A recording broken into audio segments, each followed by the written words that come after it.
Daniel 7 is a nightmare for the Muslim, for the Jew who doesn't believe in the Trinity, and for the Jehovah's Witness if you understand it properly. What do I mean?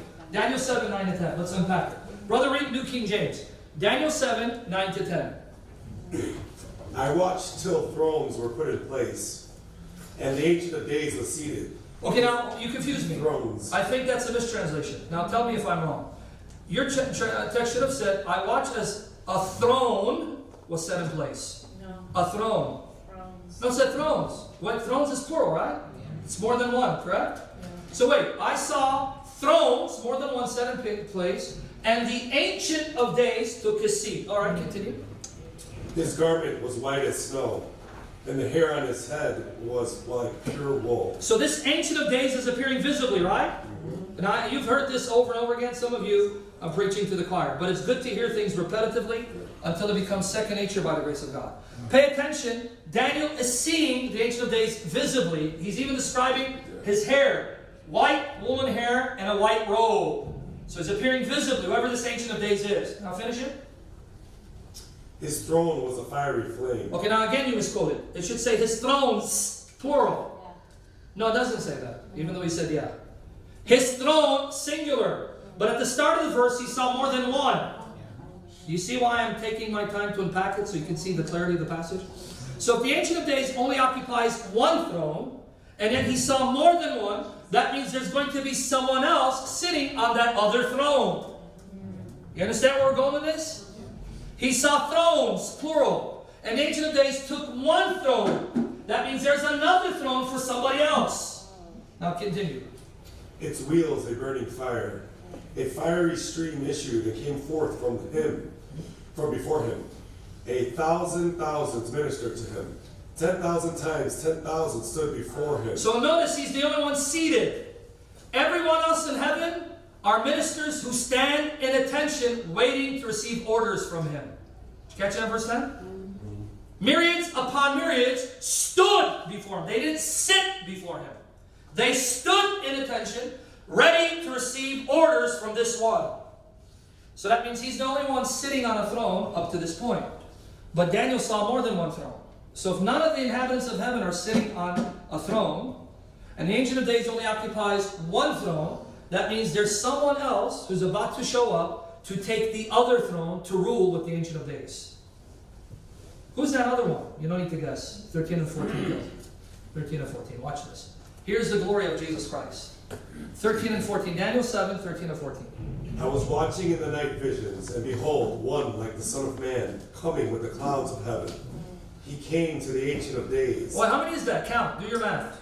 The Son of Man, one like a Son of Man. You know why it says like the Son of Man? Or your translation may say like a Son of Man?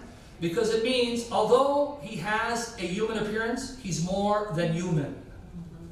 One like a Son of Man. Son of Man means human. And again, in Aramaic, it's bar inash, right? We say that in Assyrian, bar nasha. This part of Daniel is written in Aramaic, so the word is bar inash. Bar inash. In Assyrian, we still use that word today. If I say, I can't say to her, well, I can say that to her. Ziyala bar nasha. What did I just call him? Bar nasha. What I call him? No, not literally. Bar nasha means son of human. Bar nasha. What does nasha mean? Human. Human. So if nasha means human, what does bar nasha mean? Son of human. But when I say son of human, that's simply another way of saying human. Ziyal bar nasha means, yeah, you're right. Literally it's son of human, but when you call someone a son of human, you mean he's human. So here Daniel's telling you, I saw a figure that looked human. Not because he's not human, he's much more than human. But when I saw him, he had the appearance of a human being. That's how he looked to me. He looked like a human being. And this human being was riding the clouds. And he rode the clouds to who? The Ancient of Days. Now you know from the New Testament who the Son of Man is, right? Does anyone know who the Son of Man who rides the clouds is from the New Testament? Let me remind you. Let me refresh your memories. When the high priest asked Jesus, don't turn there. Just stay in Daniel.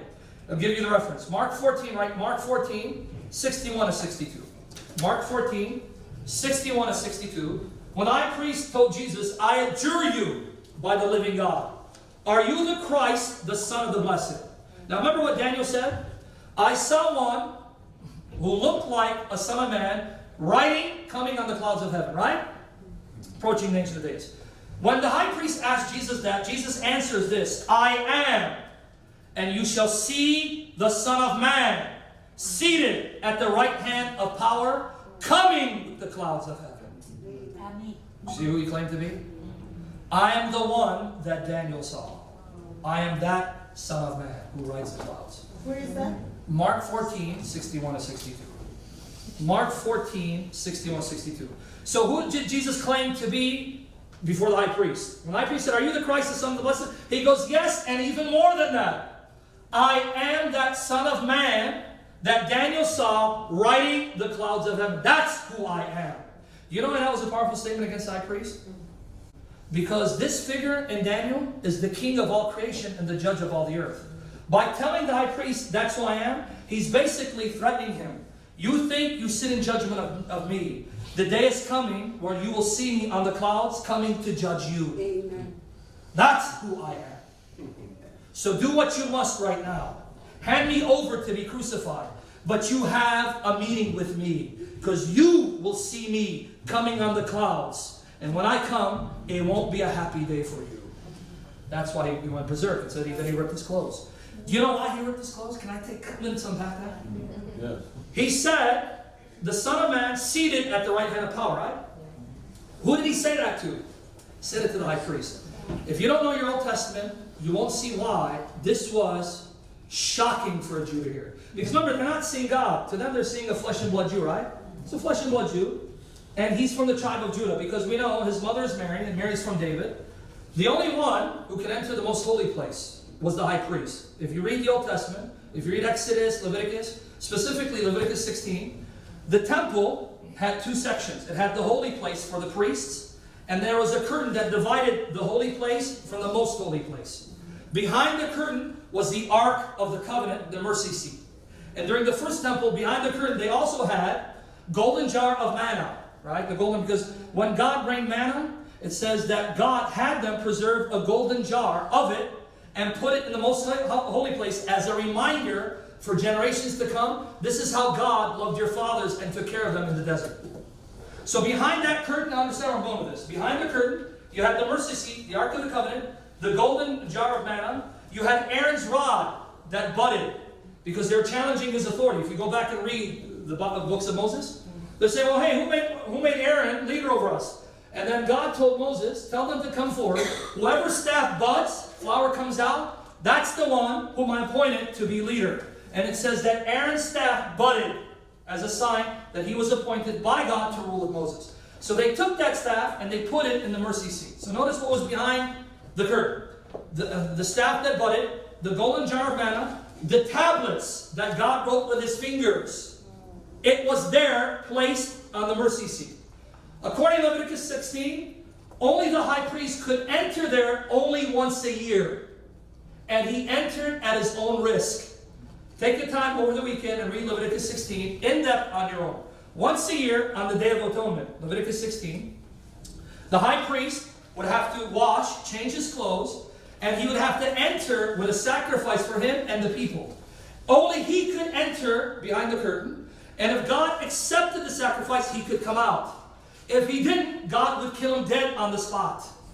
Now here's the problem. If God didn't accept the sacrifice, he gets killed. Who's going to go after him? You can't. So Jewish tradition says they tied a rope to his ankle. Yeah, because they know they can't enter. They enter, they're going too. So if he went and they heard a boom, there goes another one. Seriously, they couldn't go.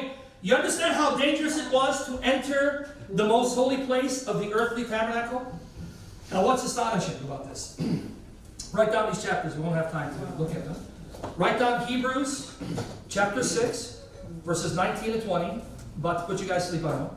Hebrews 6, verses 19 to 20. Read all of Hebrews 9, Hebrews 6, 19 and 20. And read Hebrews 9, the entire chapter, and Hebrews 10, the entire chapter.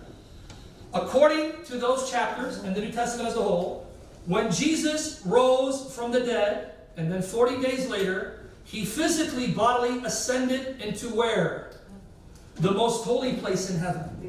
According to Hebrews, the earthly tabernacle was designed after the heavenly one. So in heaven, there is a tabernacle. In heaven, there's a holy place and a most holy place. And in heaven, the most holy place is where you see God's actual throne and God sitting on it. Now understand where I'm going with this. You see how dangerous it was to enter the most holy place on earth? Yeah. How much more dangerous would it be for someone to enter the most holy place in heaven? And you see, on earth, the high priest would have to enter and come out, right?